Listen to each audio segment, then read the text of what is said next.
आत्मिक यात्रा कार्यक्रम में आपका स्वागत है। आइए हम पास्टर प्रेमाशीष सतमन द्वारा लिखित आज के भक्ति लेख पर चर्चा करें।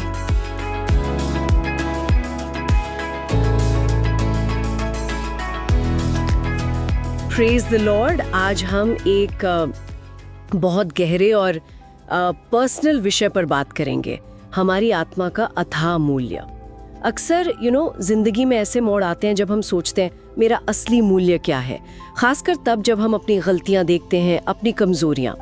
तो इस सवाल का जवाब ढूंढने के लिए हम पास्टर प्रेमाशीष सातमन के एक लेख आपकी आत्मा का अथाह मूल्य, उसके कुछ खास हिस्सों पर गौर करेंगे। हाँ, तो आज का हमारा मकसद यही है कि इस लेख के जरिए समझें कि परमेश्वर की नजरों में हर इंसान, हर आत्मा इतनी अनमोल क्यों है। चलिए इसमें थोड़ा और गहरा उतरते हैं। लेख शुरू ही इस सवाल से होता है कि क्या हमने कभी अपने होने पर, अपनी कीमत पर शक किया है।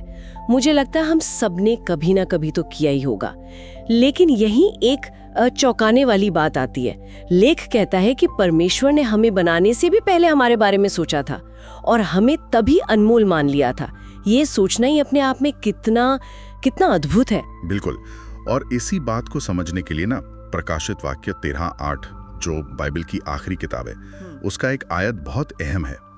उसमें लिखा है कि यीशु जगत की उत्पत्ति से ही घात किया गया मेमना थे। अच्छा। अब इसका मतलब सिर्फ ये नहीं कि इतिहास में ऐसा हुआ, बल्कि ये बहुत गहरा है। मतलब परमेश्वर ने दुनिया बनाने से पहले ही ये जान लिया था कि इंसान पाप करेगा, वो भटकेगा। हाँ, और ये जानने के बावजूद उन्होंने हमें बचाने का, मतलब छुटकारे का प्लान पहले से तैयार रखा था। ये बात तो सच में दिमाग को सोचने पर मजबूर करती है।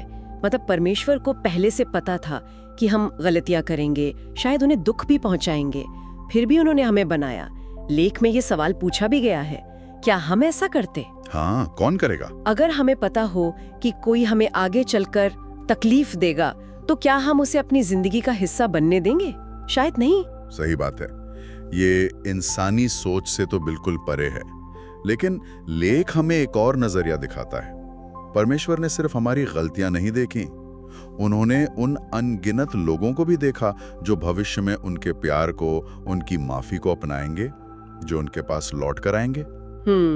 तो समझिए, परमेश्वर ने एक फैसला किया, और ये बहुत सोच समझ कर किया गया फैसला था कि हम सब, हर एक आत्मा उस कीमत के लायक है जो इस सब में चुकानी पड़ी, जिसमें उनके अपने बेटे का बलिदान भी शामिल था।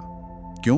क्योंकि जो आखिर में नतीजा होगा, यानी हमारा उनसे रिश्ता, वो हर दर्द, हर तकलीफ से कहीं ज्यादा कीमती था। हाँ, और ये बात समझने के लिए कि किसी चीज की कीमत कैसे तय होती है, हम अक्सर यही देखते हैं ना कि कोई उसके लिए क्या देने को तैयार है।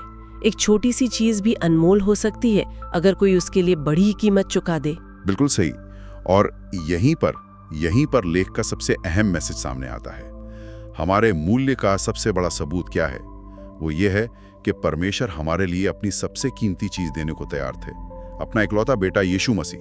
उन्होंने हमारे लिए सबसे बड़ा बलिदान दिया। सबसे बड़ा बलिदान। हाँ, ये कोई मामूली बात नहीं है।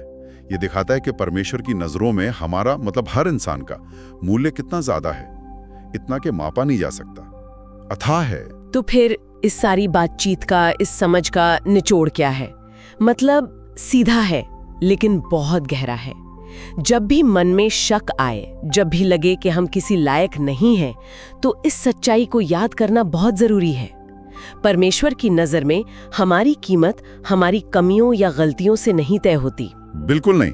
उनका प्यार और यीशु का बलिदान ही हमारे अथाह मूल्य का सबूत है।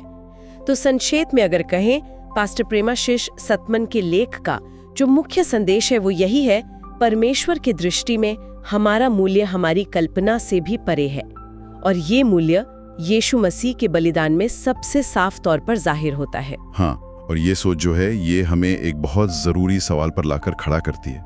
एक सवाल जिस पर शायद हम सबको अकेले में सोचना चाहिए कि अगर हम वाकई इस बात को दिल से मान लें कि परमेश्वर हमें इतना अनमोल समझते हैं, तो इसका हमारे रोज के जीवन पर क्या असर पड़ना चाहिए? हमारे फैसलों पर, हम खुद को और दूसरों को कैसे देखते हैं, इस पर क्या असर होगा?